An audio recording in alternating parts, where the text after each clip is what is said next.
This is the Alien Annihilators, Book 2, The Mages of Magic. Chapter 39, The Snowmobile. Kenneth got up and began to run up the hill, but Cleo told him to wait. We have no time to lose. The storm's after us, Kenneth said urgently. Cleo looked at the glove on her hand, then looked at the picnic table. The top was just a flat piece of wood. Maybe that was enough, Cleo thought. Kneeling down, Cleo aimed the glove at the top of the table leg nearest to her. She sent a focused beam of flame out from the glove and used it to sever the leg from the table. Cleo, why are we sabotaging innocent picnic tables? Kenneth asked incredulously. Okay, once I get all these legs off, we're gonna have ourselves a semi-decent sled. We may actually make it to the top of this mountain in time, Cleo said, and Kenneth finally understood what Cleo was doing. Due to the urgency of the climb, Brandon and Rachel didn't notice Cleo was missing until they reached the top. Up here, the landscape in the east stretched out before them, mostly snow and ice. Brandon looked behind them. The clouds were nearly upon them, and wherever they passed, the snow and ice it left behind sent an avalanche down the hill. With my reserves of magicka, I can summon the strength to create us a temporary snowmobile. It should hold long enough for us to get to the bottom and take cover in those caverns, Brandon said, pointing to the caverns at the base of the mountain. Once Brandon crafted the snowmobile with his magical might, he hopped on and told Rachel to get on also. What? What? And leave Cleo and Kenneth behind? Are you out of your mind? We can't do that. They'll be here any second, Rachel said. Brandon turned his head to look at her. What the heck are you talking about? Kenneth wants to hide under that pathetic thing we just passed, and Cleo was foolish enough to follow him. Forget about them and get on. I don't want to leave you behind to die like the rest of them. Brandon reached out and grabbed Rachel by the arm, but she swung it out of Brandon's grasp. I'm not leaving without Cleo. She would do the exact same thing for me. In fact, she has on multiple occasions. Leave me behind if you have to, Rachel said stubbornly. Brandon saw that he couldn't waste any time convincing Rachel. The storm was now a mere 10 seconds from their position, and the sound of ice hitting the ground grew in intensity and shook the whole mountain. Looking at Rachel's face and seeing the stubborn lines on them, he turned forwards and started the vehicle, getting ready to ride it down. Just then an object raced up the mountain and crashed into the face of a large rock, sending snow falling on top of them. Hearing the noise, Brandon turned around and looked at the pile of snow at the base of that rock. What in the world had that been? Then two figures emerged from the snow. It was Cleo and Kenneth. Where had they even come from? Come on, hop on, Rachel said, and raced onto the vehicle right behind Brandon. Cleo and Kenneth raced to it as well, and once they were all seated, Brandon floored the gas pedal and they all throttled towards the steep decline on the eastern side of the mountain.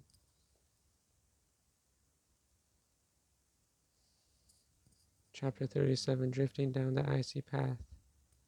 A path similar to the one they'd just climbed lay on the eastern side of the mountain, and it was just as steep. Brandon couldn't afford to push the gas down too much.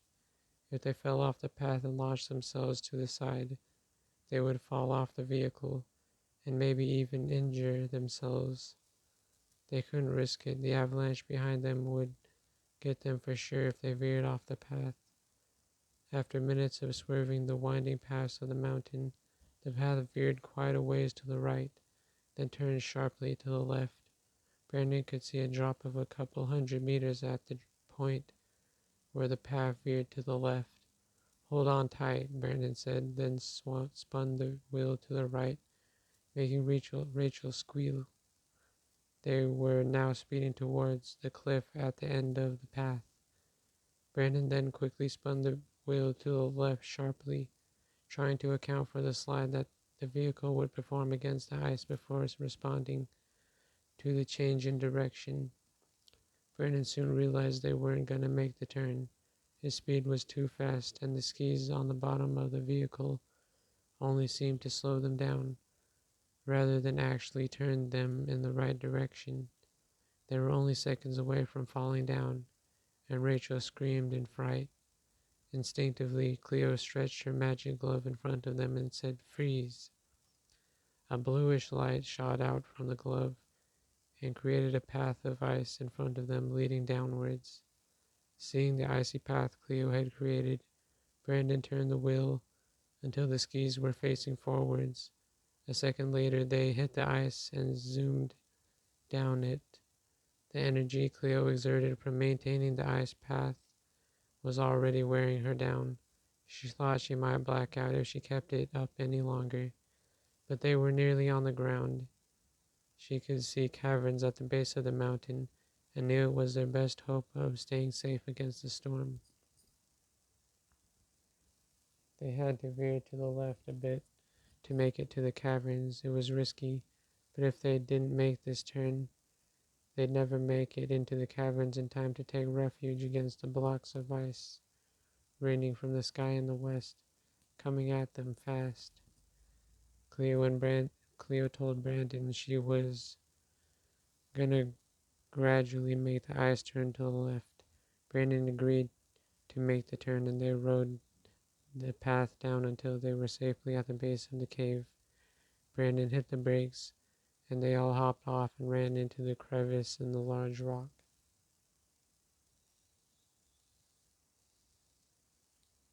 Chapter 38. The river has teeth. There weren't much materials they could use to build a fire in the cavern, but luckily Brandon could maintain campfires using magicka.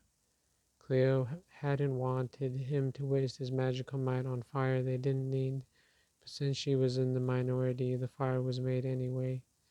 With the fire on the with the light of the flames, Kenneth could see etchings on the stone wall nearest them. Nothing stood out, just trees and nature. He did find text etched into the wall. It didn't make a lot of sense to him though, so he invited Cleo and Rachel over. The waters in the east have teeth, sharp teeth, Kenneth read. You think this is a warning or something? It could be warning us about something dwelling in the water, something with sharp teeth. This doesn't sound good. East is exactly where we're headed. I just hope we don't have to cross any waters on the way to the village, Cleo said. Brandon lifted his head from where he sat near the fire. You don't want to cross waters, but we have to. The valley ahead has a large ravine with steep cliffs sprawling out to either side as far as the eye can see. The river. It is the only way to get past these cliffs at ground level. There should be flat pieces of ice floating down the river. Don't be scared. We shouldn't have to put a toe in that freezing water beneath the ice, Brandon assured them, then lowered his head and started snoring. Darn it. I can't believe we have to walk on literal ice to get to the village and get eaten alive by literal killer fish, Rachel said. Kenneth felt the ground beneath him shake and heard it crashing and cracking above him. The ice storm was hitting their shelter hard by now, but Kenneth tried to ignore it. They couldn't do anything but wait for it to subside. At least me and Cleo escaped death by falling ice, and we all escaped falling off that bloody mountain. Man, that glove of yours surprises me every day, Kenneth said, remembering Cleo creating that path of ice when all hope seemed lost. Hello, what about what I did? Rachel asked. Brandon was about to leave you guys behind on top of that mountain, but I stopped him. Kenneth raised his eyebrows in disbelief. Seriously? What happened to your save yourself, me first mentality, like the one that almost got me killed in that ravine in the desert? Now you're telling me you risked your own skin to save us, and I'm supposed to believe it? Kenneth challenged. Believe what you want. I'm the reason you weren't buried in a snowy grave back there. I can be a good person, you know, but you're too busy whining about my past mistakes to see it, Rachel said, then stormed off deeper into the cave. Cleo could see Rachel's Cleo could hear Rachel sobbing and gave Kenneth a crossed look before going after her.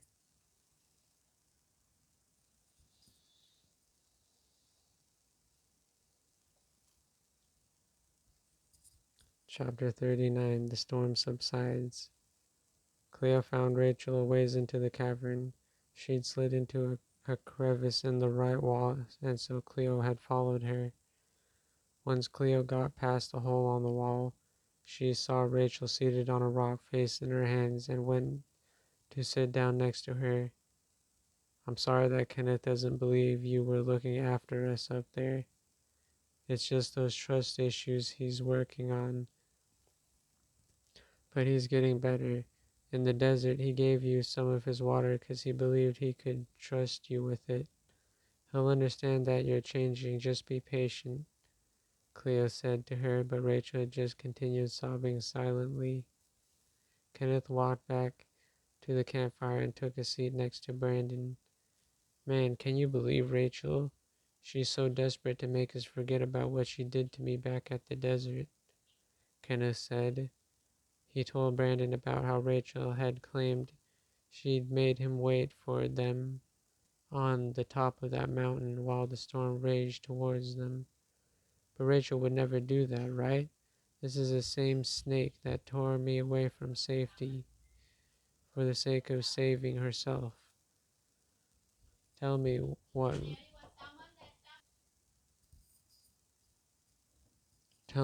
really happened, please.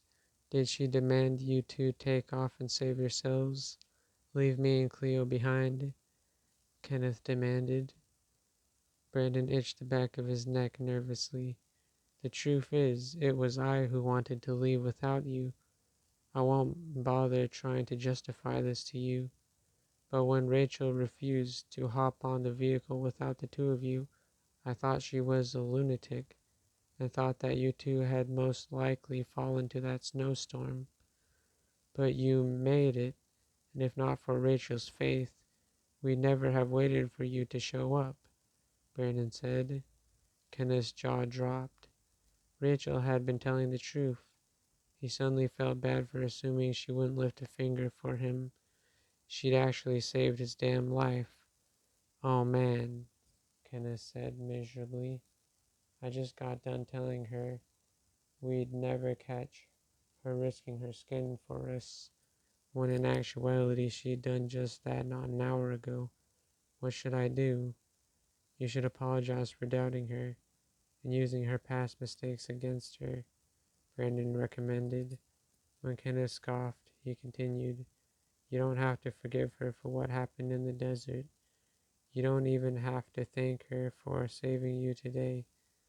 Just be grateful that she's trying to be a better person for all of us, Brandon said, then stoked the flames with his magical might.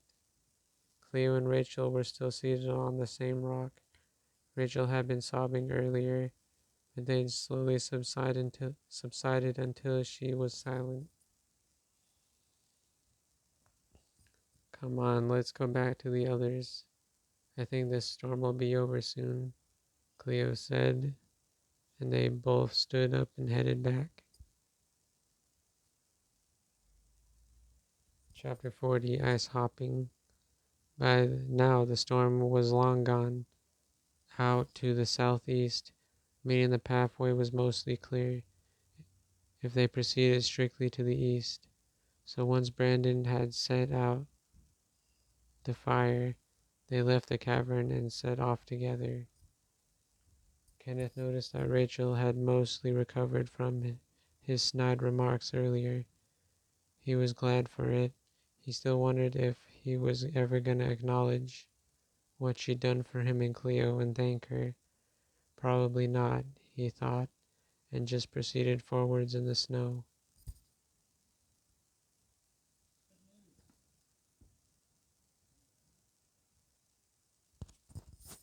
It had been noon when they'd set out from the cavern. It was now 1 p.m. Even though the weather should have been getting hotter as the sun flew past its zenith, Kenneth could feel the oppressive cold pressing down on him at every angle, ice against his skin. Brandon looked at the sky, saw the sun's position in it, and said, "I hope you all still have water left over.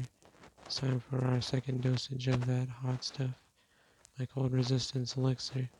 Don't worry, we can refill our water bottles at the river ahead," Brandon said.